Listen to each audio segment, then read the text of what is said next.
In the meantime, let's continue on the theme of 60 days and no government. And the talks continuing. What's the future of Irish Water? And also a question that Stephen Donnelly asked of the government as regards jobs in the county. Let's deal with all three with Deputy Donnelly himself. Good morning, Stephen.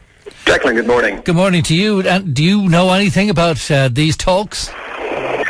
Well, we know that they've been going on for far too long. And everybody is deeply frustrated with them. The mood music we were hearing last night was that they weren't doing very well. It appears that Fianna Fáil and Fine Gael are at a serious impasse on Irish Water. And what I'm calling for, what the Social Democrats are calling for, is for Irish Water to be taken out of those talks. They should be debated in the Dáil. As you know, they were one of the key election issues. And, you know, the whole debacle that is Irish Water started with the last government refusing to allow it any serious time in the Dáil. And we believe it would be completely unacceptable for the 32nd Dáil not really to get going because of an impasse between Fianna Fáil and Fine Gael in private. We believe it should be taken out of the room, let them get on with whatever else they need to do, let the Dáil get on with dealing with Irish Water. 90 TDs were elected on a very clear mandate to end water charges, and that's what we want to see brought before the Dáil. So if there is an agreement of some sort that allows Fine Gael form a minority government, do you think that the first question in the Dáil to the new minority government will be concerning water, and whatever vote that comes to would be lost? Well, it should be one of the first issues. I mean, water obviously is important, but there's other very serious things going on as well. We've got 1 in 9 children living in daily poverty. We have gangland crime on the rise, as you know, with the dreadful murders that are going on in Dublin at the moment. We found out this morning that people without private insurance are waiting 25 times longer to get very important cancer screening. So there's a lot of work that needs to be done. Irish Water is one of them, but it is the one that is causing an impasse. So yeah, Irish Water should be brought before the Dáil. That a motion should be tabled according to what the people voted for, which essentially was an end to the domestic charges, a referendum to secure permanent public ownership, and then the reconstituting of Irish Water away from being a commercial semi-state into I guess you'd call it a public water board. So yeah, we believe that vote would and should be passed in the Dáil. There's a majority of TDs were elected for exactly that. My sense, Declan, is partly it's about saving face. You know, Fianna Fáil and Fine Gael have very different positions in Irish Water. And the Fine Gael TDs in particular, Fine Gael is very much in a minority on Irish Water at the moment. Their TDs should be allowed vote according to how they campaigned, which was to retain Irish Water. In the Dáil right now, they would lose that vote, and that's absolutely fine. That's democracy at work. That's what. So, is there any point of Fine Gael and Fianna Fáil talking about water charges, being bogged down in them, when if Fine Gael don't cave in on it, and that's probably what they have to do, it'll just be lost in the Dáil anyway. So, what they're talking about will actually be null and void. Well, exactly, and unfortunately, where we're at the moment is, because Irish Water has become such an emotional issue for the two parties, and their bases are very exercised about their two very different positions, neither of which, by the way, I agree with. I think both Fianna Fáil and Fine Gael's positions are flawed positions. But we are potentially looking at a situation where the 32nd Dáil, as elected, doesn't even get to sit properly and put together a legislative programme, because of private talks between Fianna Fáil and Fine Gael on Irish Water. It's deeply frustrating, and I certainly, anyone in Wicklow I'm talking to about it, anyone around the country, they're really, really frustrated that we're at this impasse. And there's a very, very simple way to get beyond this impasse and to allow Fianna Fáil and Fine Gael to save face and vote according to how they were elected, which is bring the issue into the Dáil, which is where it belongs. Yeah, and what's your understanding of Fianna Fáil's position? Is it abolition or suspension? Well, Fianna Fáil, it's less clear. They've been, I think, somewhat Jesuitical with their language. What they're saying is that they campaigned on the suspension of water charges. We took a look at their campaign material, and actually what they campaigned on was ending water charges. That's the word that they used.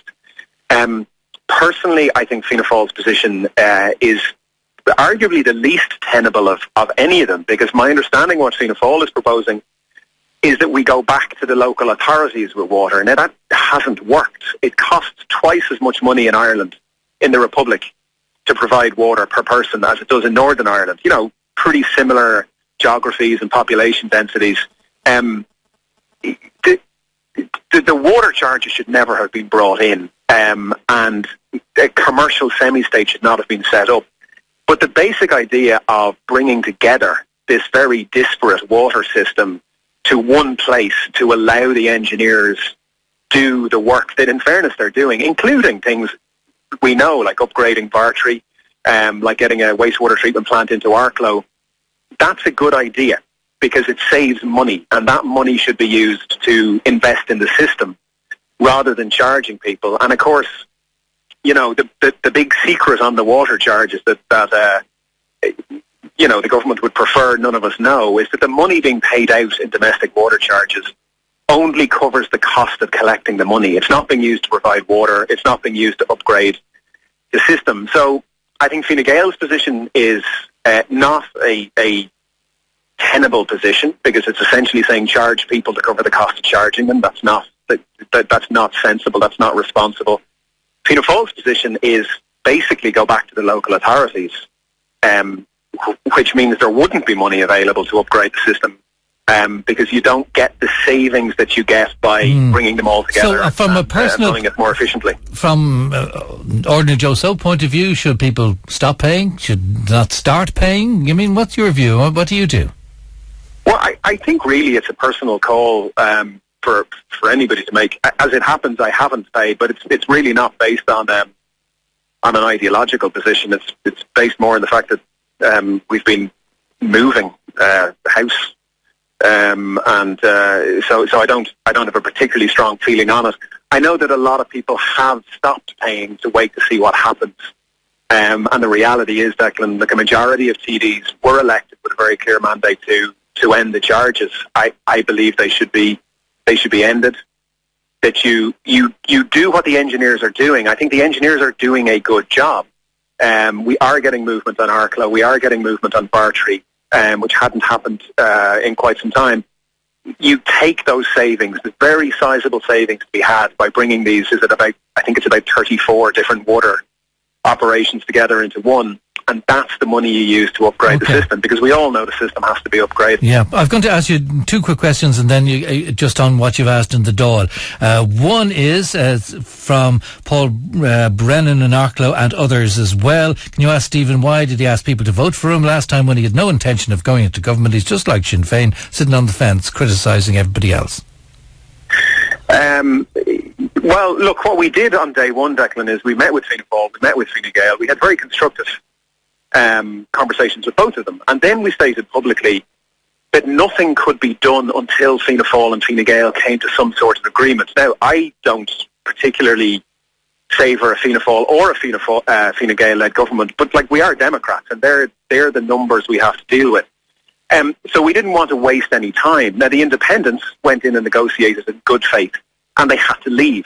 The Greens went in and negotiated in good faith, and they had to leave, because ultimately what has happened is that Fianna Fáil and Fine Gael had to sit down. We just made that call 6 weeks ago. All right, we get the answer to that. I think you've answered this the last time. What have you been doing since? Have you been doing any work at all or not? And you said the last time that you had. So we'll go on to the next part. And that is, you asked a question in the Dáil about jobs. And jobs has been an issue for so long. How many IDA jobs we get. We keep constantly told by the IDA we are a commuter county, and the jobs will be on the M50, so stop complaining. So what's the story? You've asked for a detailed breakout, I believe, of jobs. Yeah, the situation is completely unacceptable. What happened from 2011 was that the IDA really focused on job creation within the M50, and in fairness, they've done a pretty good job of that. What they didn't do is focus on job creation outside the M50. So we looked, for example, at the number of IDA visits that Wicklow has had versus other parts of the country. I believe we were third from the bottom. I went and met with the chief executive of the IDA based on these figures, and put it to him and his team that they needed to be much more proactive in Wicklow. In fairness, they agreed and they have stepped things up. But we have to keep the pressure up. If you look at the IDA's website, they have moved from a Dublin-focused strategy to what they're calling a regional development strategy. But what worries me, and what I'm going to continue to apply pressure and hopefully work with the IDA on, is their regional strategy kind of goes further than Wicklow. It doesn't include Wicklow. So it's like, they've done the capital, and now they're doing kind of a ring around the capital, and we in Wicklow are stuck in the middle. And that's not acceptable. All right. Well, let's know when you get a reply on the number of jobs. I'd be certainly fascinated with that, and to let us know if any of the pressure you're putting on yields something in the future. Stephen, got to leave it there. Thank you very much indeed. Good morning to you. Thanks. Thank you. That's Social Democrat there, Stephen Donnelly, TD, for this county. Okay, we're going to talk about property in the county.